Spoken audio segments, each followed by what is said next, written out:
above all powers, above all powers, lift it up.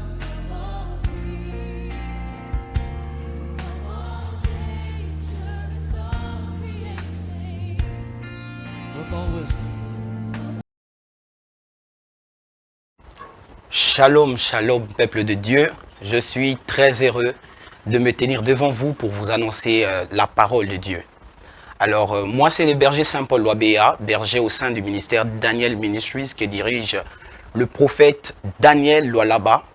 Et nous allons passer un moment extraordinaire en ce jour autour de la parole de Dieu.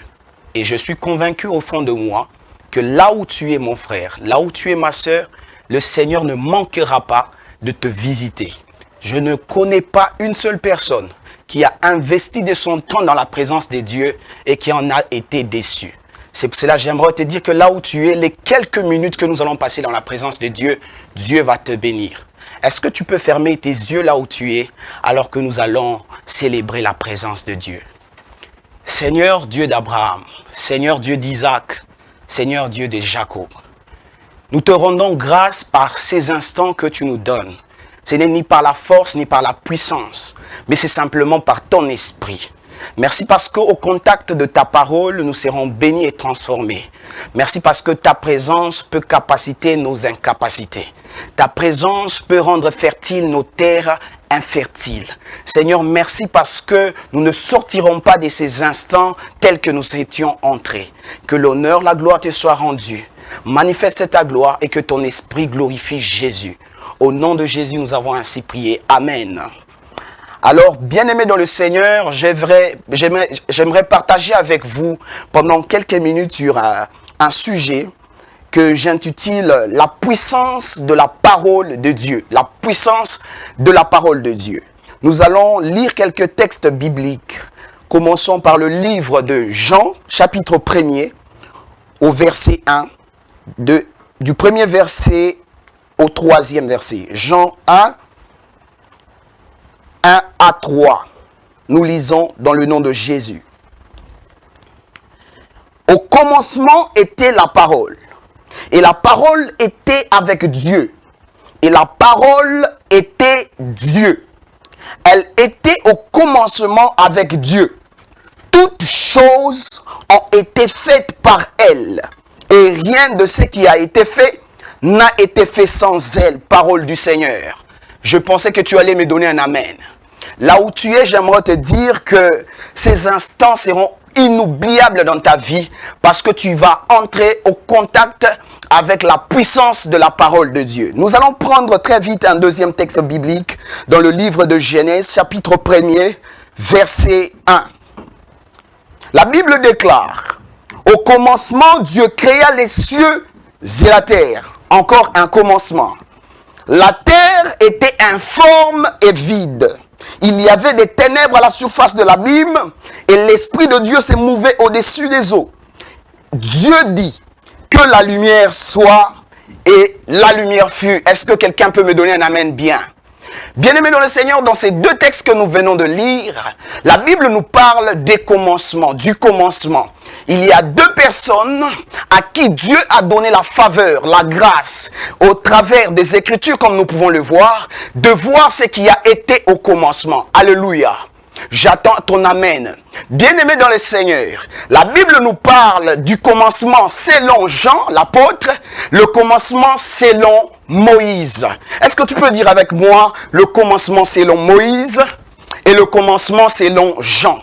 Alors, bien-aimés dans le Seigneur, j'aimerais dire quelque chose pour paraphraser et couler dans mon message. La première des choses, c'est que, bien-aimé dans le Seigneur, parce que l'Éternel n'a pas révélé le commencement à un seul homme, parce qu'il n'a pas révélé le commencement de l'existence à un seul prophète, il serait handicapé de penser qu'on maîtrise le commencement juste en lisant Moïse. Alléluia. J'aimerais te dire ceci. La Bible nous dit que l'Ancien Testament ou l'Ancienne Alliance, c'était l'ombre des choses à venir. Donc l'Ancienne Alliance révélait l'ombre de la manifestation de la personne du Christ. Mais le Nouveau Testament nous révèle le Christ dans sa plénitude, nous révèle le Messie et le Seigneur. Alléluia. Bien-aimés dans le Seigneur, la Bible dit que Moïse nous raconte un commencement. Mais aussi Jean nous raconte un commencement. Par là, nous comprenons qu'il y a deux commencements. Il y a le commencement selon Moïse, Genèse chapitre 1er, verset 1 à 3. Il y a aussi le commencement de Jean-Baptiste. Si tu veux maîtriser le commencement, comprendre comment est-ce que l'existence a commencé, tu dois nager entre Moïse et nager aussi avec Jean.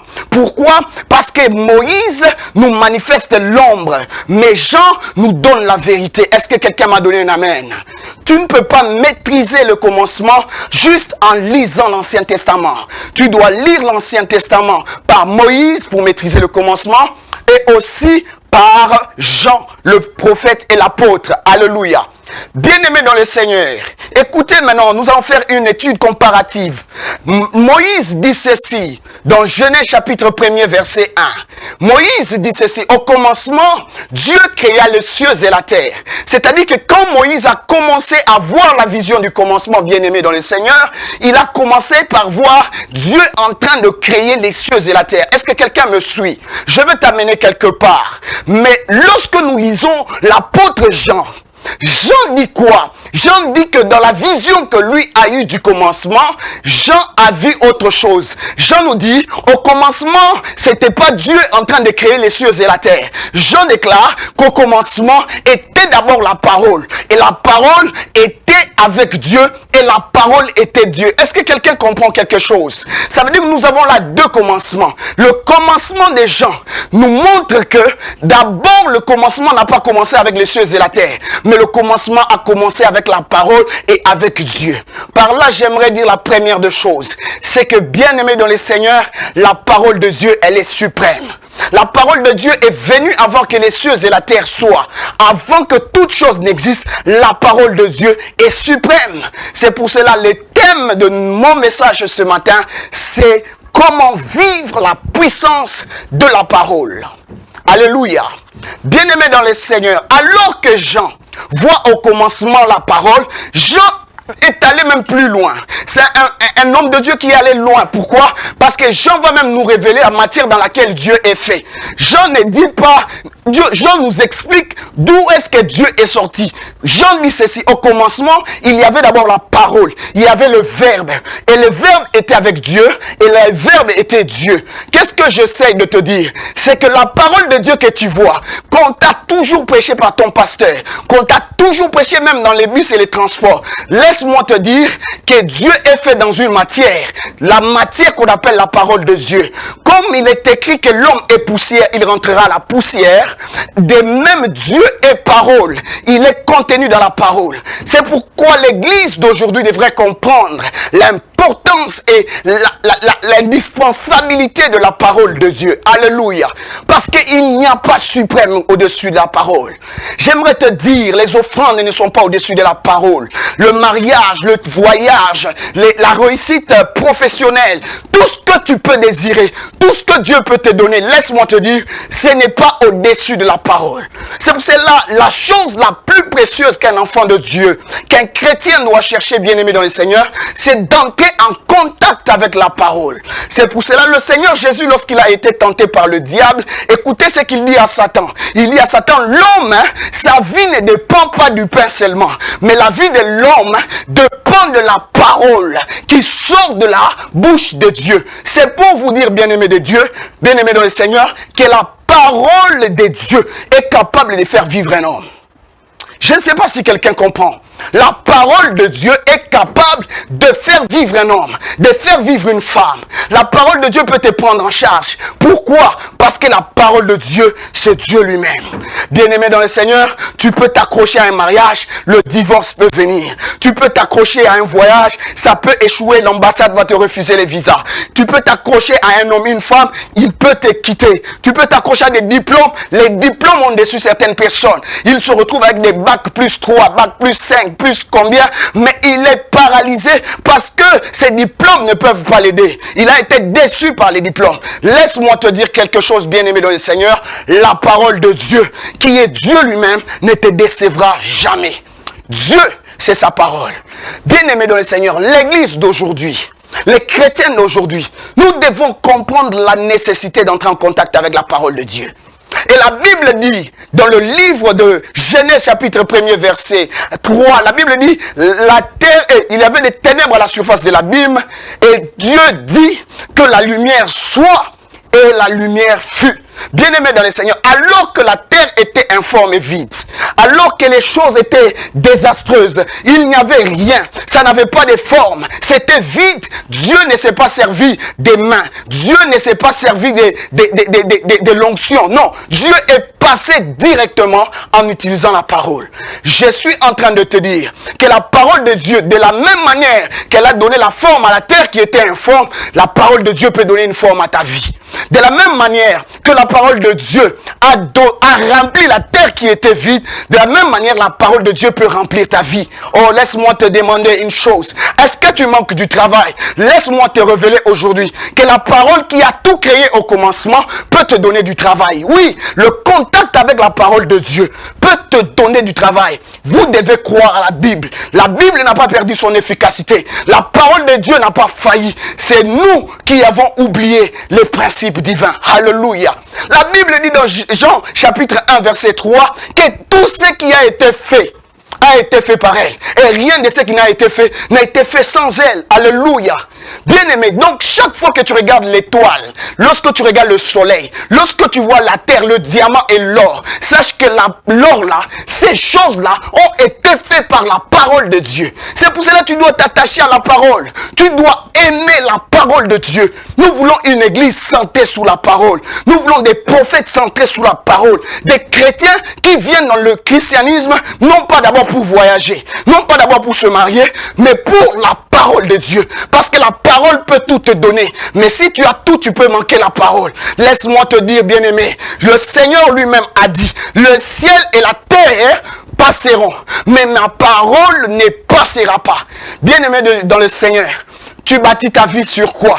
Si tu bâtis ta vie sur un mariage, tu peux être déçu. Laisse-moi te dire, le mariage c'est bien, le voyage c'est bien, la promotion c'est bien, les affaires prospèrent c'est bien, lorsque tu les bâtis sur la parole de Dieu. Alléluia. L'efficacité, la puissance de la parole. Pourquoi la parole elle est puissante? Parce que la parole c'est Dieu lui-même.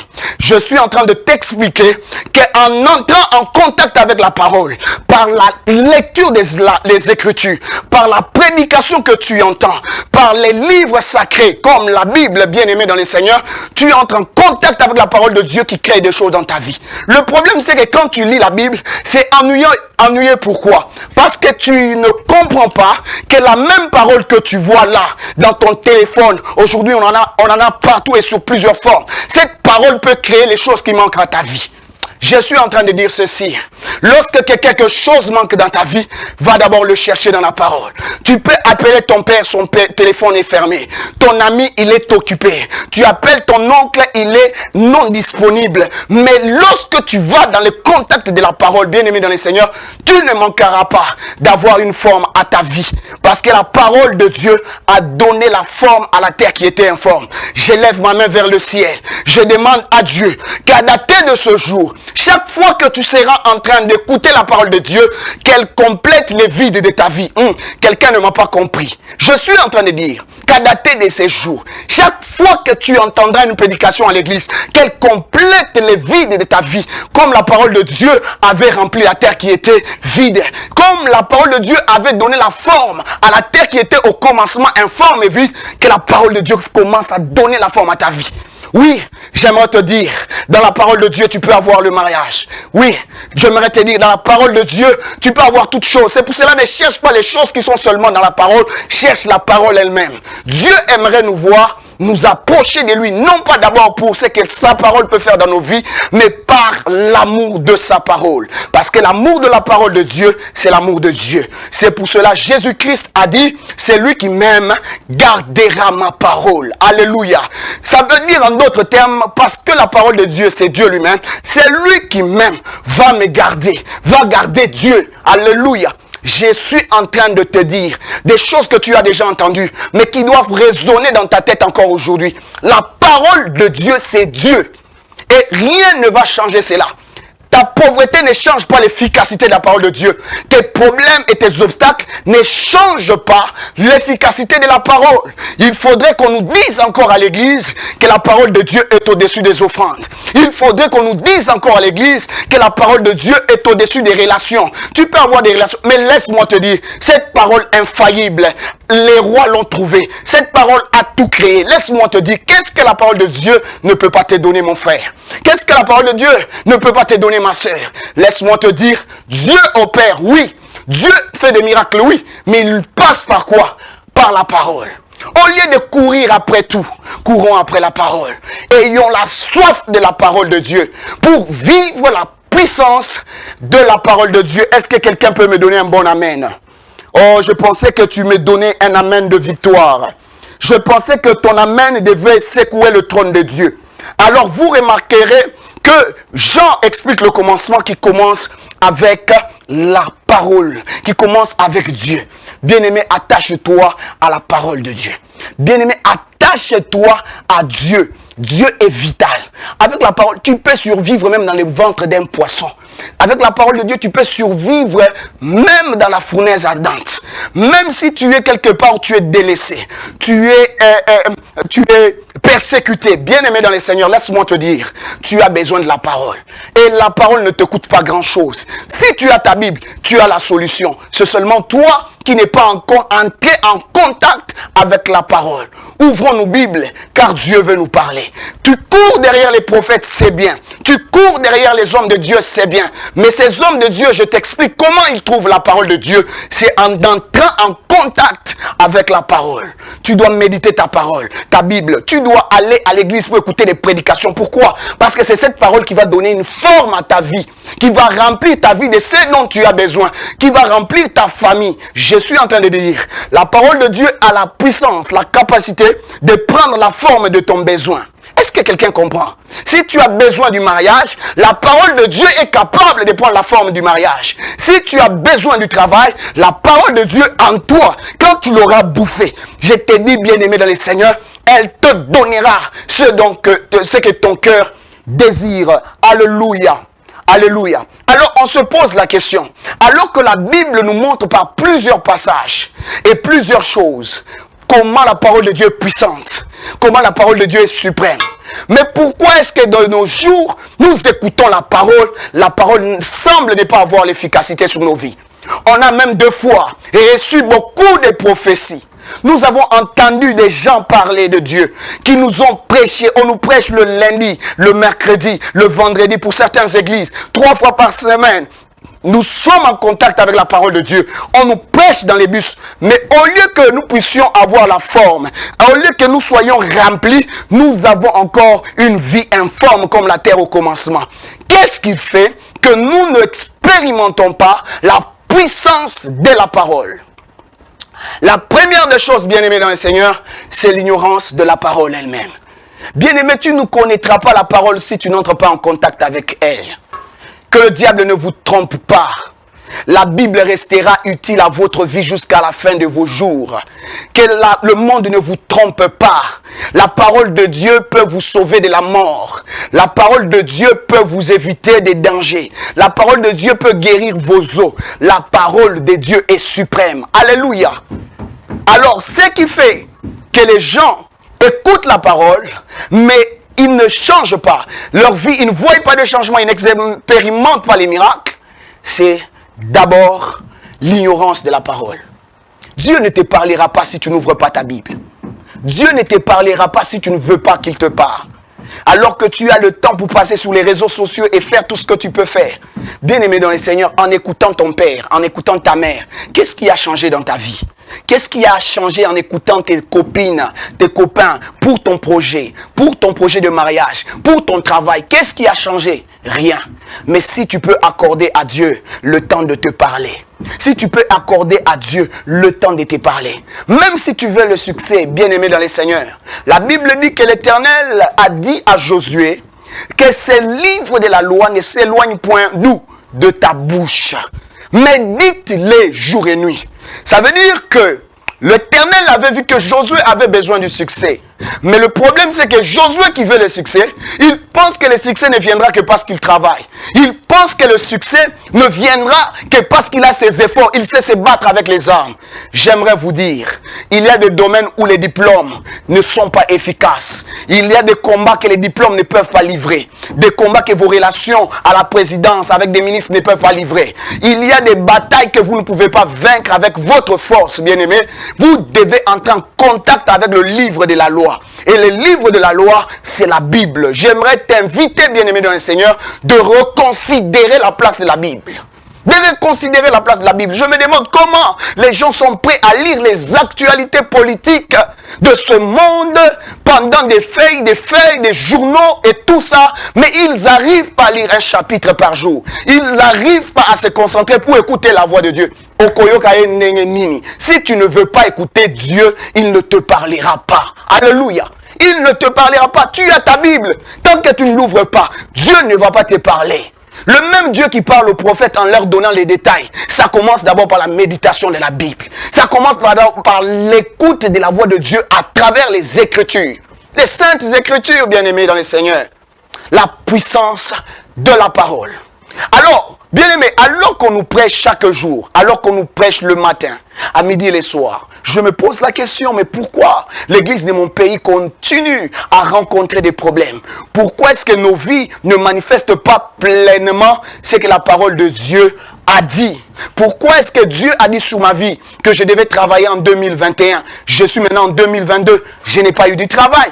Pourquoi est-ce que on m'avait prophétisé avec des détails par un prophète, un vrai prophète de Dieu? Il m'a prophétisé, m'a dit que je vais me marier. Pourquoi je ne me suis pas marié? Pourquoi je n'ai pas voyagé alors que j'ai vu dans les songes comme Joseph avait vu? Ça s'est réalisé pour Joseph, mais pour moi, ça ne s'est pas réalisé. Qu'est-ce qu'il y a? Pourquoi ça ne va pas dans ma vie alors que je suis au contact de la parole? Je vais te répondre par quelque chose. Nous allons ouvrir nos Bibles dans le livre d'Ésaïe. Le livre de Ésaïe, chapitre 9. Ésaïe 9, verset 8. Il est écrit. Ésaïe 9, verset 8. La Bible déclare, le Seigneur envoie une parole à Jacob. Elle tombe sur Israël. Est-ce que quelqu'un peut répéter avec moi? Le Seigneur envoie une parole à Jacob, mais elle tombe sur Israël. Bien-aimés, dans ce contexte, remarquez une chose. La parole de Dieu que je vous ai dit qu'elle est efficace, qu'elle est puissante. Bien-aimés dans le Seigneur, elle peut être adressée à quelqu'un. Et comme elle t'a déjà été adressée 2 fois dans le songe, 2 fois par la voix des prophètes. Mais remarquez un mystère qui est dans ce verset de Ésaïe 9, verset 8. La Bible dit que quand l'Éternel a parlé, il a adressé la parole à Jacob. Alléluia. Mais ce qui est arrivé, c'est que la parole qui avait été adressée à Jacob, elle est tombée sur Ésaïe. Est-ce que je peux te révéler quelque chose? Bien-aimé dans le Seigneur, je suis sur le point de te dire que à partir du moment où tu as reçu la parole de Dieu, ça ne suffit pas. Alléluia. Celui qui reçoit la parole s'appelle Jacob. Mais celui qui vit l'accomplissement de la parole s'appelle Israël. Est-ce que quelqu'un peut me donner un amen? Ce que j'essaie de te dire par là, c'est ceci. Tu es là, tu as reçu des prophéties. On t'a dit que ta vie devait changer. On t'a dit que tu devais expérimenter des grandes choses dans le ministère. Avec Dieu, tu es appelé à un ministère de puissance. Tu devrais déjà être en train d'œuvrer dans ta carrière, en train de monter, aller de gloire en gloire. Mais pourquoi jusque-là, la parole n'est pas arrivée? Le problème, c'est que Jacob a reçu la parole. Mais Jacob n'a pas compris une chose. Il n'a pas compris que l'accomplissement de la parole qu'il a reçue ne l'arrivera pas tant qu'il est Jacob. Est-ce que quelqu'un comprend?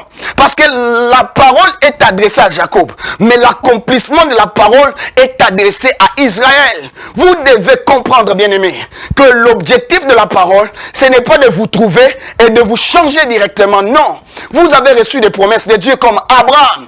Alors que Abraham, Dieu le rencontre dans la maison de son père, Dieu lui dit... Va, sors de ton pays, de ta maison, la maison de ton père, je te bénirai, je rendrai ton nom grand. Dieu lui fait des grandes promesses, c'est le Dieu infaillible qui parle à Abraham. Bien-aimé dans le Seigneur. Abraham, pendant qu'on est en train de lui parler, Abraham n'a rien vécu. Jusqu'à un jour où il est devenu Abraham. J'essaie simplement de dire à quelqu'un bien-aimé, si tu es là jusqu'à ce jour, tu tu n'as pas vécu la prophétie qu'on t'avait donnée. Tu ne vis pas la puissance de la parole de Dieu. Le problème, ce n'est pas Dieu. Le problème, ce n'est pas la parole de Dieu. Le problème, c'est toi. Bien-aimé dans le Seigneur, tu ne dois pas seulement te réjouir d'avoir reçu la parole. Après avoir reçu la parole ou la promesse ou la prophétie, pose-toi maintenant la question. Moi, Jacob, est-ce que je suis devenu Israël? Parce que Jacob reçoit la parole, mais c'est Israël qui va vivre, parce que c'est sur Israël que la parole va tomber. Bien-aimé dans le Seigneur, l'évangélisation, la prophétie attend que tu deviennes Israël.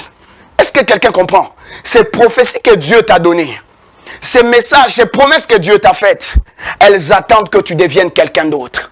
Oui, je suis en train de te le dire encore. Pour expérimenter la puissance de la parole de Dieu, tu dois devenir quelqu'un de nouveau. Alléluia. C'est pour cela que le Seigneur est venu, afin que nous deviennons des nouvelles créatures, nouvelle identité. Bien-aimé dans le Seigneur, il est possible que Jacob, qui est un voleur, un usurpateur de bénédictions, il est possible que ces messieurs reçoivent des prophéties, ils reçoivent même des paroles de bénédiction. Mais pour les vivre, la Bible détaille que la parole qu'on avait déclarée sur Jacob, le voleur là, elle est tombée sur Israël. Qui est Israël? C'est l'identité de ce même homme, mais qui est transformé par l'alliance qu'il a maintenant avec Dieu. Alléluia. Tu peux être dans une vie de l'impudicité, dans une vie qui ne glorifie pas Dieu, dans une vie de mensonge, escroquerie, dans une vie de péché, dans tous les péchés que je ne peux pas citer. Bien-aimé dans le Seigneur, laisse-moi te dire, cela ne peut pas empêcher à la prophétie d'arriver. Lorsque Dieu te voit, il peut te bénir. Lorsque Dieu, le prophète, te voit, il peut te parler de la part de Dieu. C'est pour cela que vous verrez des fois, tu ne marches pas dans la crainte de Dieu. Tu viens d'escroquer de l'argent, mais tu rencontres un prophète, il te dit, je vois Dieu te faire du bien. Est-ce que c'est parce que tu es parfait? Non. Est-ce que c'est parce que tu es juste? Non. Pourquoi? Parce que la parole est adressée à Jacob. Mais laisse-moi te dire une chose. Si tu veux passer de la promesse que tu as reçue à l'accomplissement de cette même promesse, tu dois devenir Israël. Tu dois traiter alliance avec Dieu. Il est possible que vous rencontrez une prostituée et elle a des paroles de Dieu sur sa vie. Qu'on rencontre des hommes de mauvaise vie, mais qui ont les paroles de la bénédiction sur leur vie. Mais ces paroles de la bénédiction ne prendront effet que le jour où ces personnes deviennent des Israël, où ils donnent leur vie à Jésus-Christ. C'est ça devenir Israël. Où ils décident de changer d'identité, où ils décident qu'on ne va plus s'appeler des Jacob et des usurpateurs, qu'on ne va plus compter sur notre force pour manger et boire et s'habiller, mais on va compter sur l'alliance que nous avons avec Dieu. C'est vrai, on t'a prophétisé. C'est vrai que tu as les promesses de Dieu. Tu as la même Bible que les pasteurs puissants utilisent. Le problème, c'est quoi? C'est que tu dois devenir une nouvelle personne. La parole de Dieu, elle est tout puissante. Mais le problème, c'est que dans ta vie, elle ne peut pas agir parce que tu n'es pas devenu une nouvelle personne. J'aimerais que là où tu es bien-aimé dans les Seigneurs, tu prennes l'engagement aujourd'hui de devenir une nouvelle personne. Parce que c'est lui qui retarde l'accomplissement de ton mariage, c'est toi-même. Celui qui retarde l'accomplissement de ce voyage qu'on t'a prophétisé, c'est toi-même. Celui qui retarde l'accomplissement de cette promotion prophétique qu'on t'a donnée par un vrai prophète de Dieu. Quand il parle, les choses arrivent. Bien aimé, il parle sur toi, mais tu n'as pas toujours vécu. Ces choses qu'on t'a dit que tu devais vivre en 2021, bien aimé, tu ne les as pas vécues parce que tu n'es pas devenu Israël. Tant que Jacob refusera de devenir Israël, ça sera compliqué. Et souvenez-vous, pour que Jacob passe de Jacob à Israël, il a rencontré l'ange de l'Éternel. Le jour où il a eu une expérience avec Dieu, une expérience solennelle, sa femme n'était pas là. Il avait mis les enfants de côté. Il a mis ses biens, ses brebis de côté. Le jour où il a rencontré personnellement Dieu, bien-aimé dans le Seigneur, ce jour-là, Dieu n'a pas fait grand-chose. Dieu ne l'a pas donné des voitures, ne l'a pas donné des parcelles. Dieu a changé son identité. Il lui a dit, tu ne t'appelleras plus Jacob. Tu t'appelleras maintenant Israël. Bien-aimé dans le Seigneur, les promesses de Dieu sont oui et amen. Les prophéties sont oui et amen. Dieu n'a pas changé. L'efficacité de la parole n'a pas changé. De la même manière qu'il a donné à la terre qui était informe et vide, il les a donné la forme et il a rempli la terre. Il peut remplir ta vie et il l'a déjà dit. Et parce qu'il l'a déjà dit, prends aujourd'hui la décision de quitter de Jacob, de devenir Israël.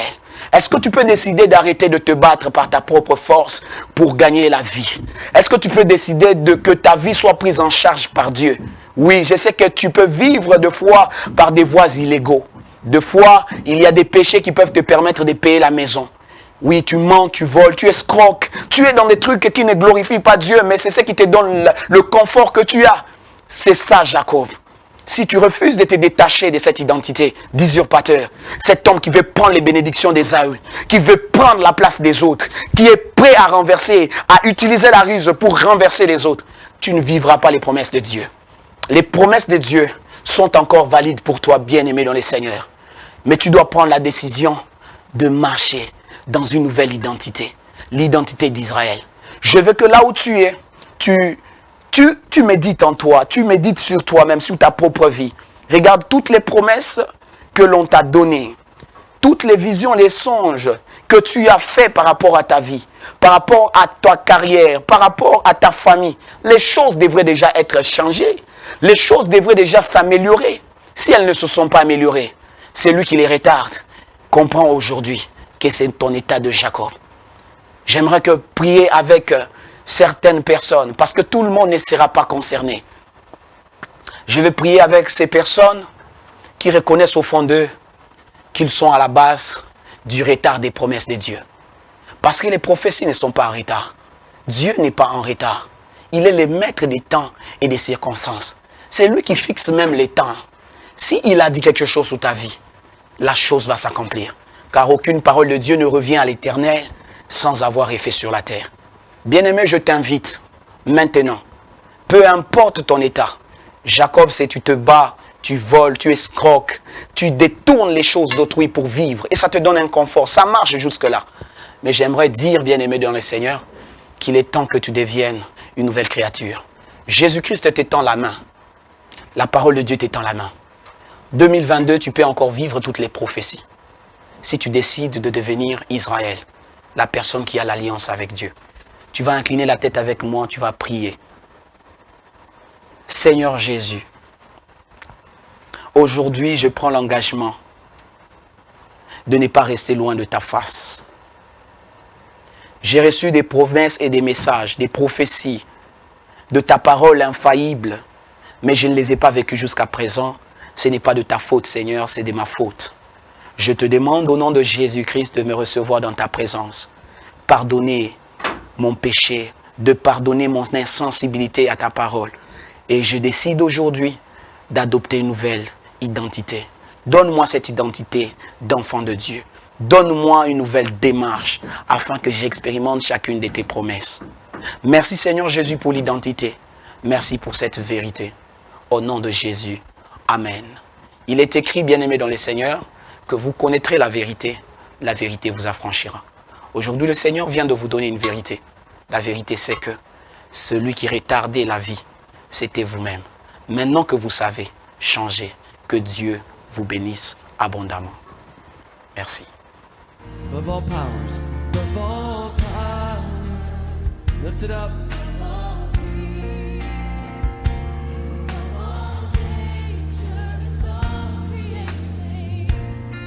Above all wisdom.